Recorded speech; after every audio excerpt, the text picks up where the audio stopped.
Usia muda tak boleh dipandang sebelah mata. Meski baru berumur 1 bulan, Tuki abu-abu ini sudah mencebur berenang ke lautan luas Samudra Hindia untuk melanjutkan jejak kehidupan moyang mereka. Melanglang samudra, menjaga keberlangsungan generasi dan turut melanggengkan keberlangsungan ekosistem. Perjuangan hidup mati si belia Tuki penyu pengarung samudra akan menunjukkan hasilnya saat si belia betina telah memasuki fase reproduksi di usia 25 tahunan. Dalam rentang 6 bulan setiap tahunnya, para betina pengarung samudera yang survive akan kembali ke titik awal pantai Kili-Kili untuk meletakkan telur pelanjut generasi. Ayo kita simak episode si belia pengarung samudera dari kawasan konservasi penyu Taman Kili-Kili, Desa Wonocoyo, Kecamatan Panggul, Kabupaten Trenggalek. Baik, selamat malam. Kita saat ini ada di kawasan Taman Konservasi Penyu Kili-Kili. Di sini ada tulisan turut mendukung konservasi penyu pantai Taman Kili-Kili. Nah, di sana ada papan lebih jelas dan ada pintu masuk di bagian dalam. Oke, berjalan.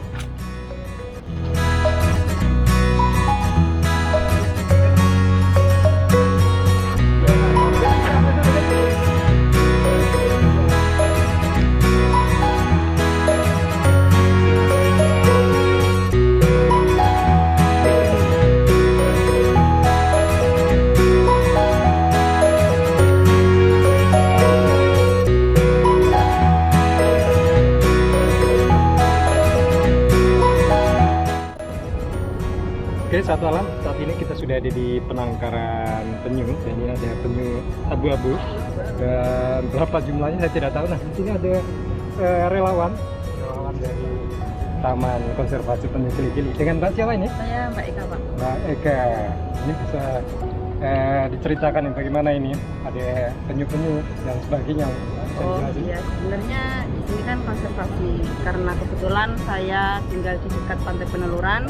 Alhamdulillah saya bisa berkesempatan langsung berpartisipasi dalam konservasi itu. Nah, ternyata penyu itu bisa lestari kalau seluruh orang itu ikut berpartisipasi, Pak. Itu kenapa sekarang ada penyu-penyu yang kita letakkan di sini beberapa tidak langsung dikembalikan maksudnya ya.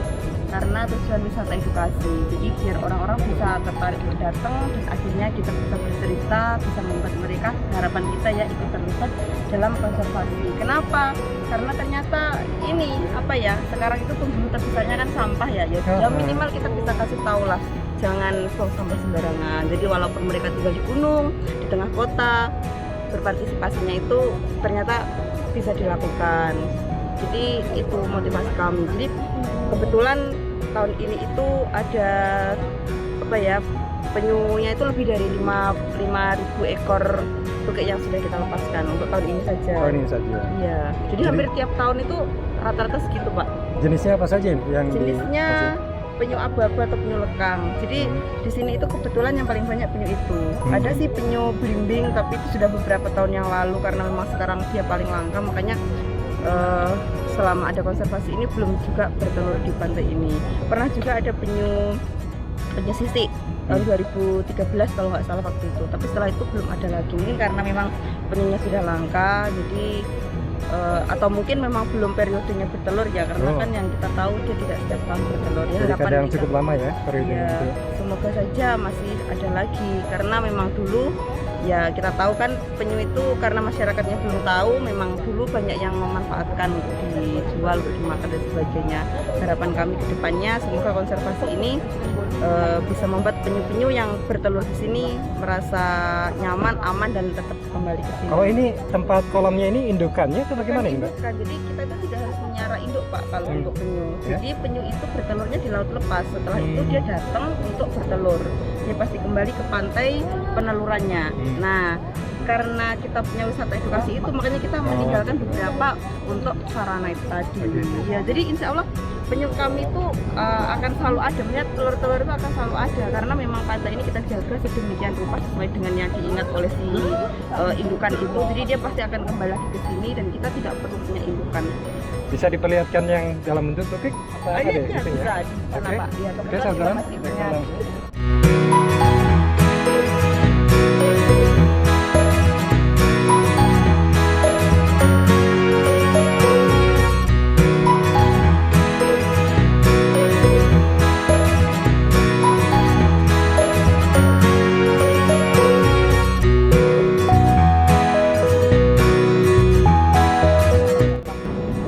Dan ini jenis apa nih, Mbak Sama, Eka? jenisnya jenis abu-abu atau lekang tadi. Ini masih kecilnya dia agak hitam, nanti semakin dia besar terlihat agak memutih atau abu-abu. Ini usianya berapa lama ini, Mbak Eka? Ini sekitar 1 bulan, Pak. Jadi ini memang tukik-tukik tahun ini apa ya yang memang sengaja kita tinggalkan untuk memfasilitasi beliau-beliau yang mau untuk mengadopsi. Ya, apa sebenarnya tanpa diadopsi pun kita melepas langsung ke alam. Hanya saja karena kita mengharapkan partisipasi dari banyak orang, mana tahu nanti ada kedermawanan orang untuk ikut mengadopsi. Karena apa memang kita ingin banyak orang yang ikut terlibat dan berpartisipasi tadi. Cara mengadopsinya bagaimana, Mbak? Sehingga sahabat alam mungkin ada yang ingin ya kemudian bergabung untuk mengadopsi ini.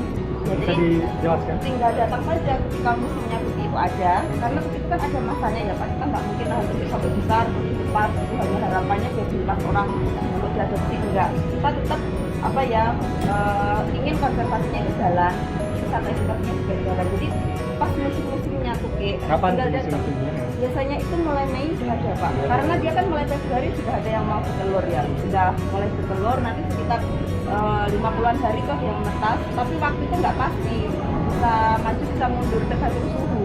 Nah itu bisa kita ceritakan ke ibu sekali, itu ilmu banget sebenarnya. Jadi bisa untuk berbagi, bisa datang untuk tahu itu, dan kalau ingin melepas sekalian ya informasinya begini, jadi juga datang nanti bisa komunikasi kami atau tidak yang bisa dilepas.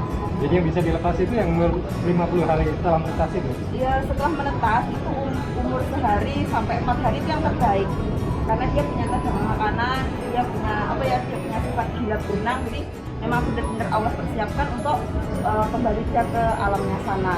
Hanya saja karena kita wisata edukasi ya bisa di sini sampai umur 9 itu baru dilepas itu bisa, maksudnya karena kita memang memberi waktu ya, jadi nggak sependek waktu yang hanya 3 hari 4 hari.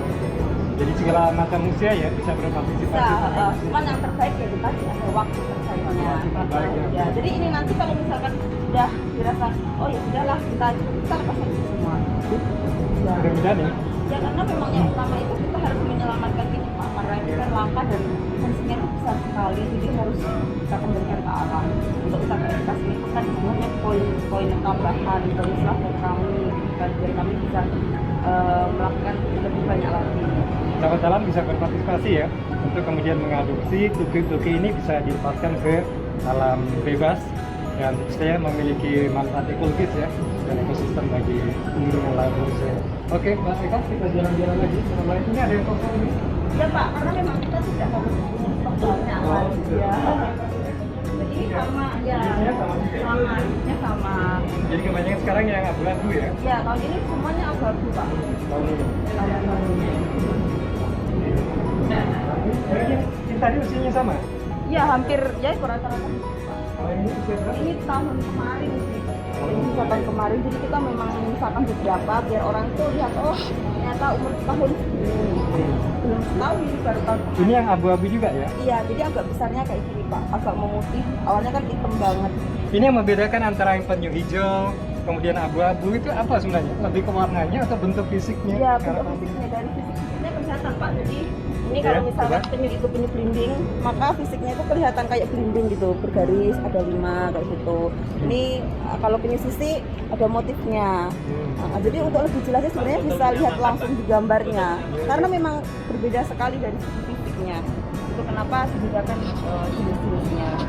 Jadi ini tipe abu-abu Ya, dan usianya sekitar setahun ya? Belum setahun sih. Belum tahun. Nah, Ya, yang besar itu sama juga? beda, belum ada Belum ada setahun ya. Ya karena kita kan menyisakannya nggak harus satu indukan ya Pak ya. Jadi Jadi ada juga yang disisakan ya? ya memang tadi itu. Itu 2020 kita sisakan berapa? Gitu ya? Ya biar menarik banyak orang lah untuk tadi Pak. Ya, untuk melepas itu. Untuk melepas dia, untuk mau datang dan belajar, karena banyak sekali yang kita harapkan dari kunjungan orang-orang Yang itu. pengunjung biar ganti itu kan asli diangkat. Sejauh ini sudah berapa? Untuk yang musim ini sudah berapa yang dilepaskan? Yang dilepas Ya, dilepas yang 5.000-an. 5.000 ya musim ini ya? Yang musim ini saja. Biasanya tahun ini sudah 80. kerja ya. Tahun ini musim ini saja ada 83 induk. Tahun ini Kembali. Sedangkan tuki yang dilepas 5.000. Di luar yang ini ya? lebih Di luar yang ini ya kita. Iya. Kebetulan tinggal ada satu indukan yang belum menetas. Itu ada penetasannya ya. ya bisa kan. Oke.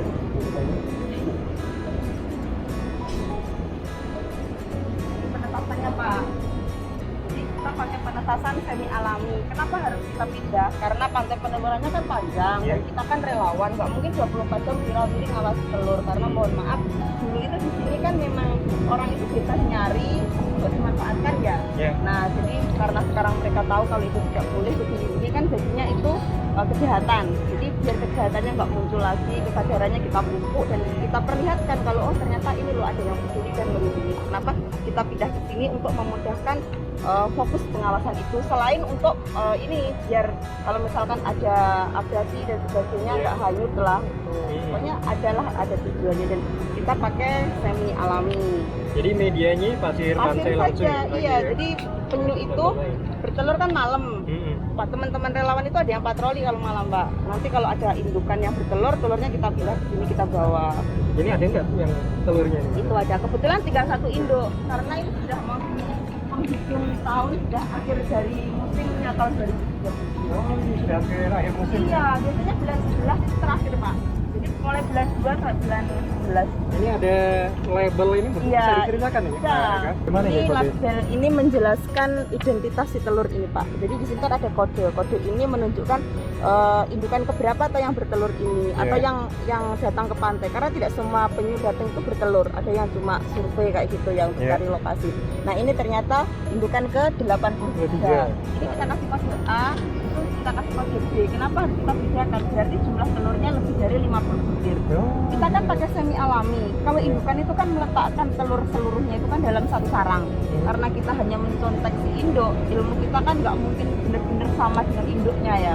Nah, dari hasil apa yang kami pelajari selama ini, ternyata efektivitas penanaman penetasan semi alami itu ada maksimalnya per sarang itu. Jadi biar persentase penetasannya itu lebih bagus mendekati 100% harus kita pisah ya maksimal 50 butir. Ini kan ada 34 butir, ini 32, berarti 67 butir sebenarnya.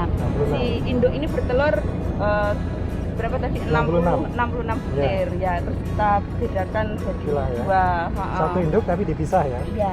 Jadi ini menyesuaikan jumlah telurnya, Pak. Pokoknya kalau bisa nggak lebih dari 50 untuk satu sarang semi alami biar penetasannya bagus. Jadi persentase menetasnya berapa persen? Lebih dari 90% biasanya. Nah, karena ini tadi, Pak, karena kita kan udah lama ya. Awalnya kita kan hanya nyontek di induk itu kedalamannya sarang sekian gitu kan.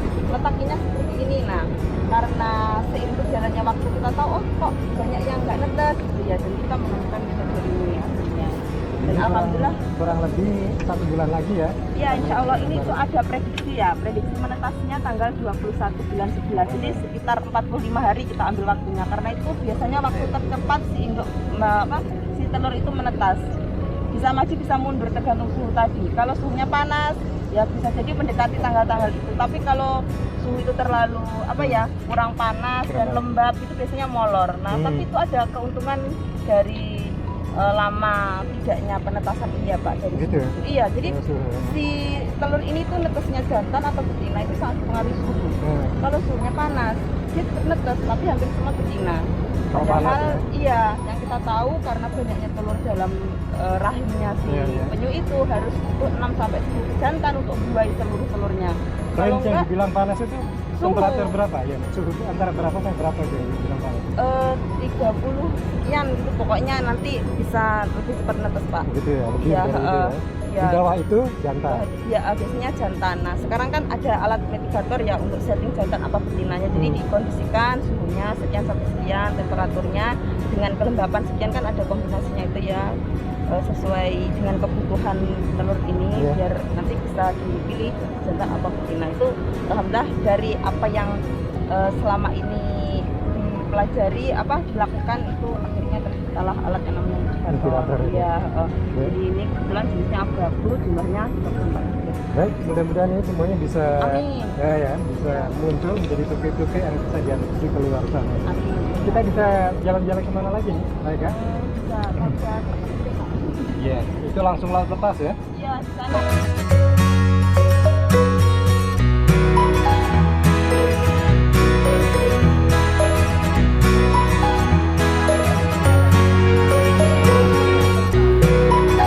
Ini mekanisme cara melepasnya yang baik. Yang baik nggak boleh masuk ke air, itu harus jalan di pasir. Kenapa?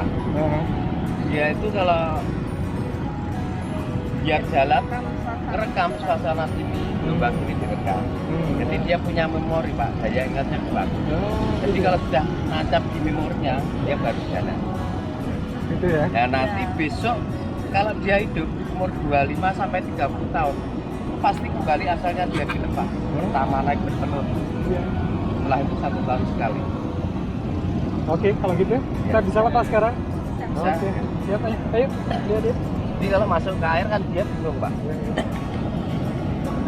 Dia terus jalan.